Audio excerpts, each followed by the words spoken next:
Welcome to the Second Bite Podcast, where we talk with top entrepreneurs and CEOs about creating valuable companies through creative transactions. Now, let's get started with the show. Hello, and welcome back to the Second Bite Podcast. We are bringing back our PE Insight series. I did this a couple of years ago, and it was clearly one of our most popular segments that we have done on the Second Bite Podcast. And it's thematically based. So I'm going to ask a question to 5 or 6 private equity folks that are very successful in the lower middle market. And we'll ask the question, and then each of the guests will answer the same question. And we've just got them all in a row here. So I hope you like this. We got great feedback before. Thank you to our sponsor, the good folks at Tower Partners, for making the podcast successful and available. If you have any questions, comments, or suggestions for guests that you think would be interesting, please reach out and let me know. All right, so in this episode, I ask our guest, typically, what do you actually change in a business during your hold period that most directly drives multiple expansion and value creation at exit? So, Brian Schmidt, Court Square has a great track record of enhancing value from when they acquire a business to when they actually exit. What do you guys actually change during your hold period? And maybe you could rank the first or second most important that contributes to value improvement over that hold period. So start by asking what improves value at exit.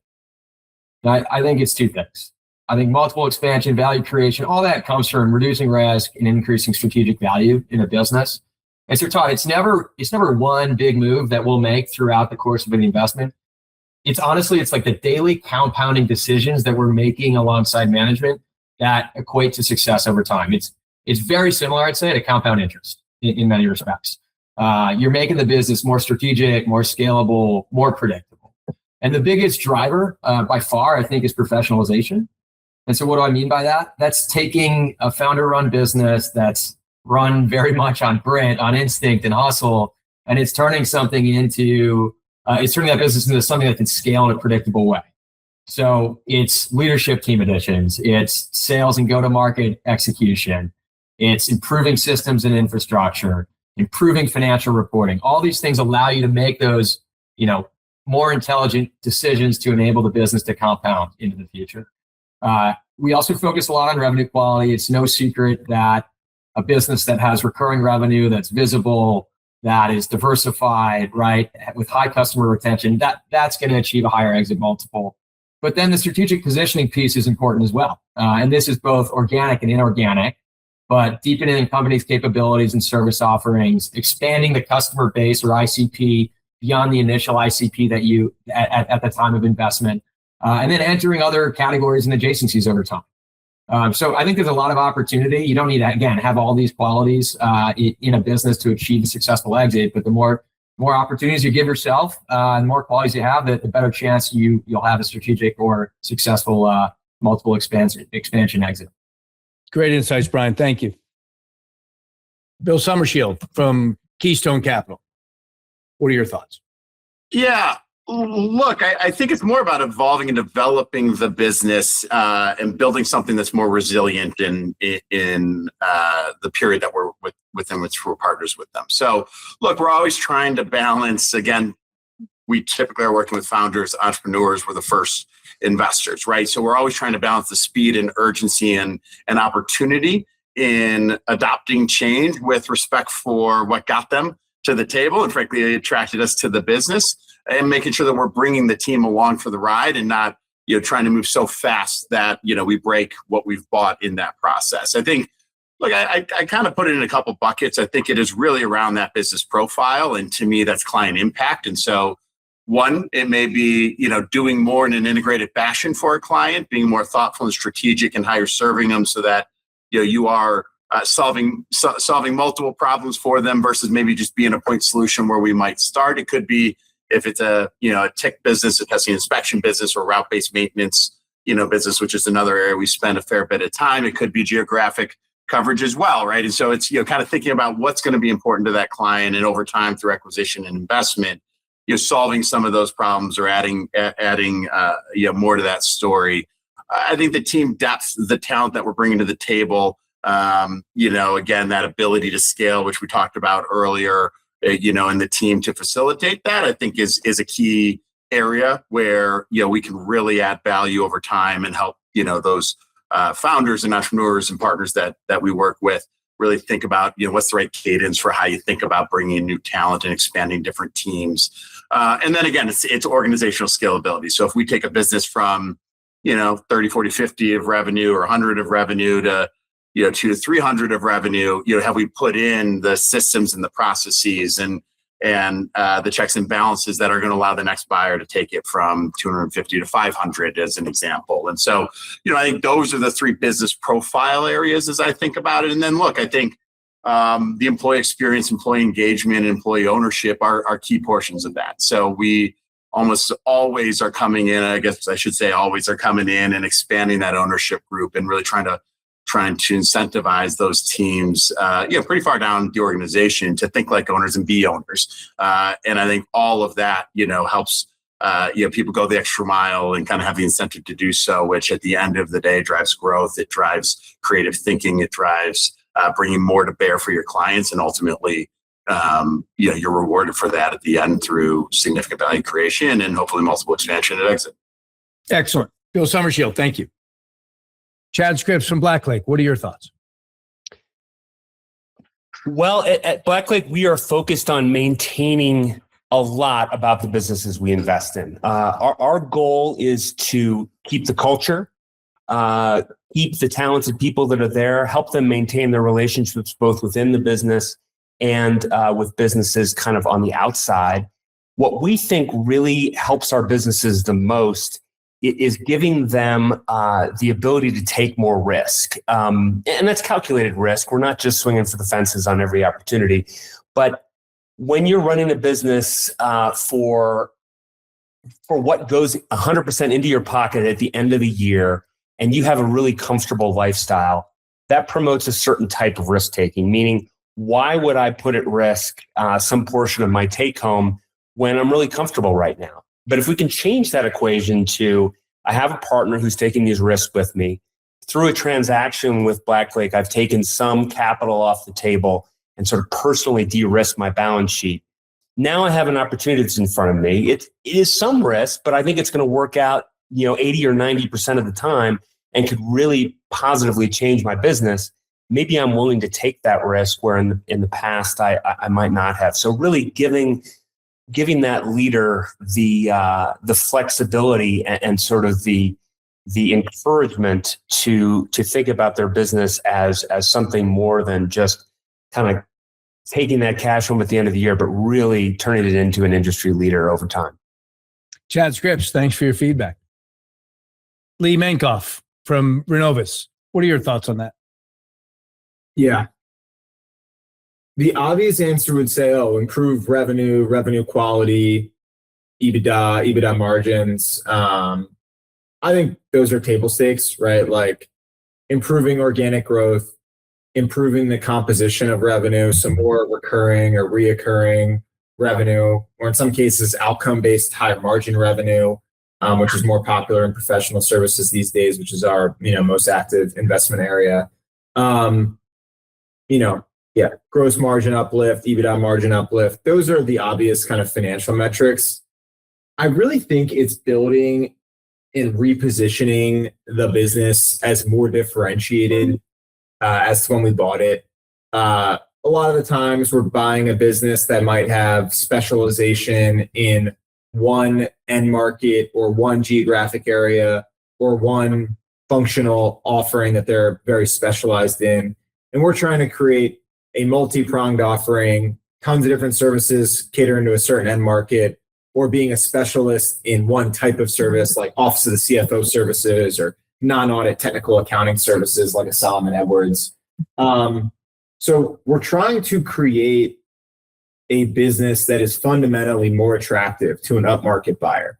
We are buying sometimes add-on quality companies as platforms, and doing the work, the organic transformation work, as well as inorganic, acquisitions to transform them into a middle market, upper middle market kind of quality platform. We're a lower middle market firm. We're investing out of an $875 million fund.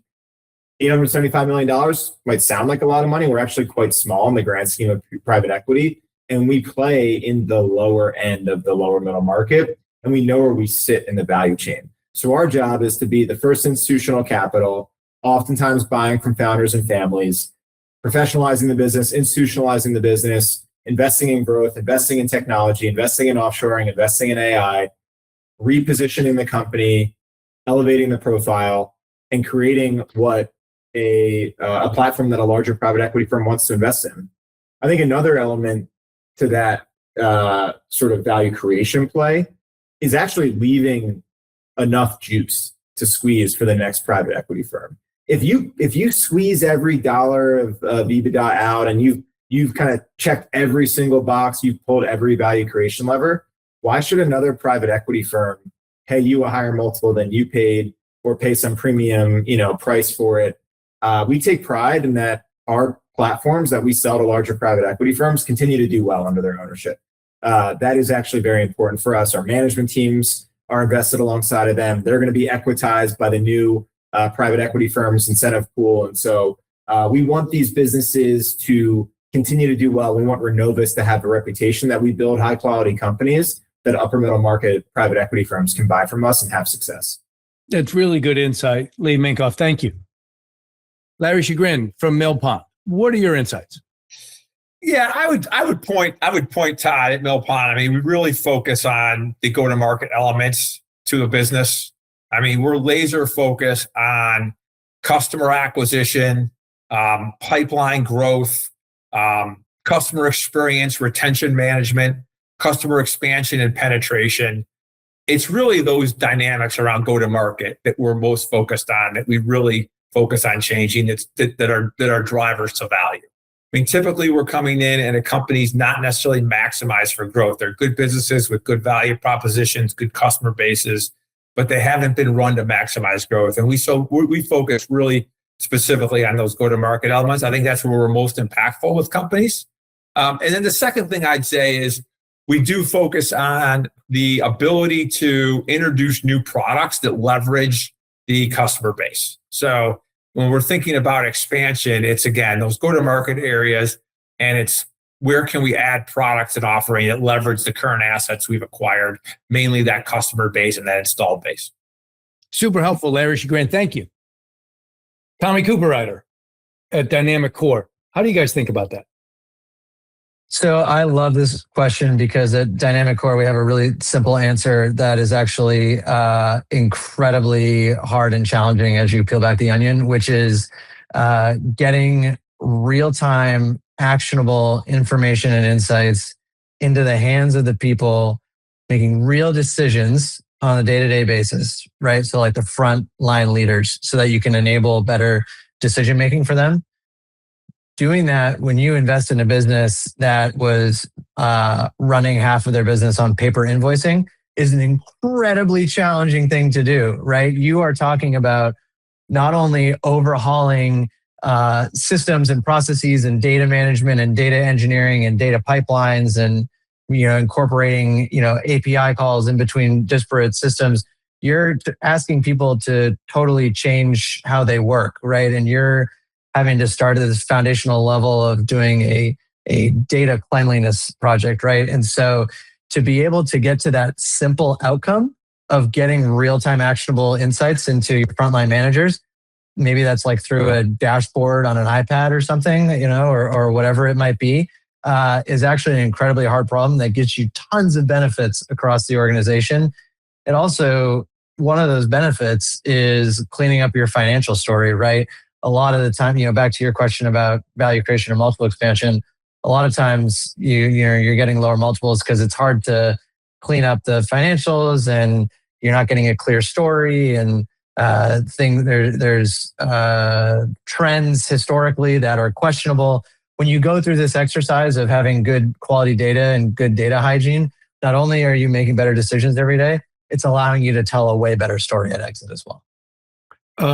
Great insights, Tommy Cooperrider from Dynamic Core. Thank you for that. Stuart Coleman from Superstep. How do you think about that?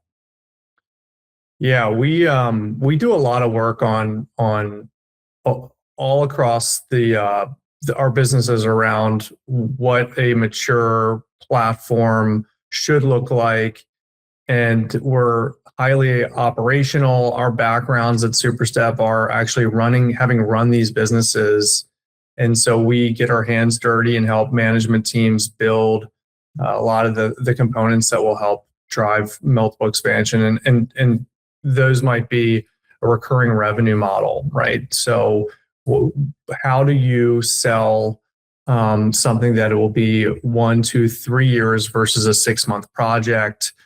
We've done that at multiple companies, and in one of our recent platform investments, they had never sold anything longer than a 1-year project. Within the first 3 months, we sold a 3-year engagement. It was their biggest deal they had ever sold.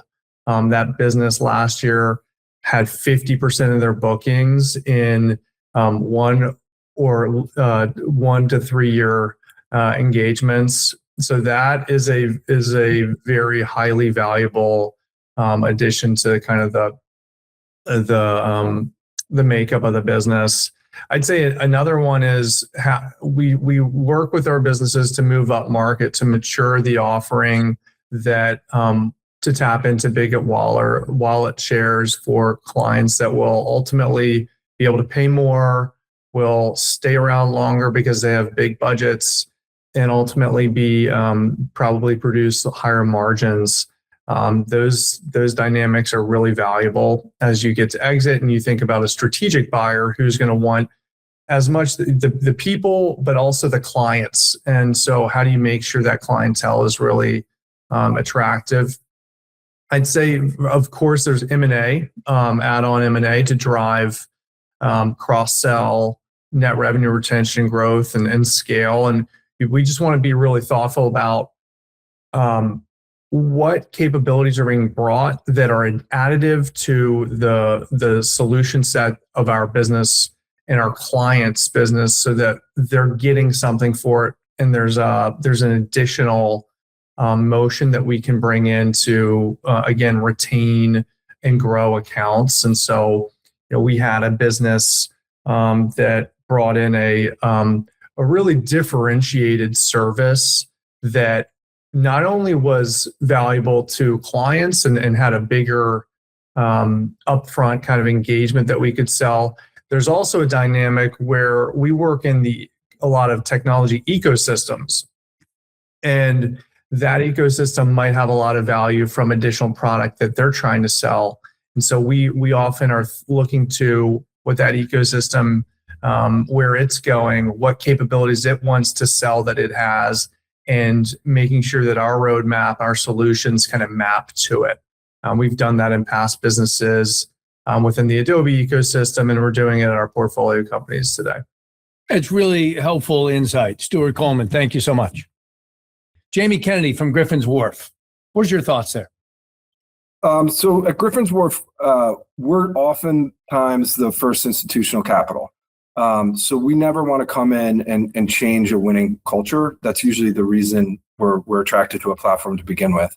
But we do want to instill the belief that the company should be going out and playing offense. A lot of times founder-led businesses were run in a fairly conservative manner. They might have had limited access to capital, a concentrated risk profile, or limited infrastructure, whether it was labor or just systems. So we want to go in and remove those constraints and really go out and play offense. And the main levers that we're looking at to bolster, not necessarily change, are going to be the management team. Building out and augmenting a best-in-class management team. We think that that's usually the highest ROI adjustment we can make. We're going to look at systems and infrastructure where the company can grow, where you don't have to have the same amount of employees for new levels of sales. We're going to professionalize those systems with ERPs, CRMs, a lot of middle market, lower middle market businesses are still running on QuickBooks. So especially with AI, we're going to be putting in new systems that integrate all the different data sets and make sure that the decision makers have access to real-time data that they can rely on to run the business on a day-to-day basis. And that includes, implementing new AI tools and agents where we can embed those into the workflow.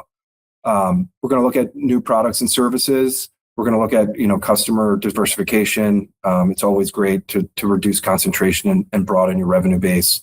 We think buyers are really going to underwrite to a higher level if you can do that successfully. And same thing with add-on acquisitions. If you can prove that you're a platform that can successfully tuck in and integrate, cross-sell, and realize synergies with bolt-ons, we think that you're going to get a premium multiple, especially when in a marketplace that's as fragmented as tech-enabled business services, where we believe AI is going to really drive considerable consolidation going forward. So yeah, we're not really transforming these businesses. We're more professionalizing them and scaling them so that we can compound the business faster over our whole period. Yeah, it's a very interesting perspective. Jamie Kennedy from Griffin's Wharf, thank you. So I think that's great insight. And it's great to hear it directly from private equity investors rather than consultants or advisors, or to hear from the guys that control the checkbook, that do the analytics, that make the decisions, I think is very informative as we think about how we want to maximize the value, not only of our initial transaction, but future transactions as well. Again, I'm going to say thanks to the folks at Tower Partners, voted by Axial as the #1 lower middle market investment bank in 2025. I hope you enjoyed this series. We've got 6 of them out there, so go track down the others. Thanks for listening to the Second Bite podcast. We'll see you again next time, and be sure to click subscribe to get future episodes.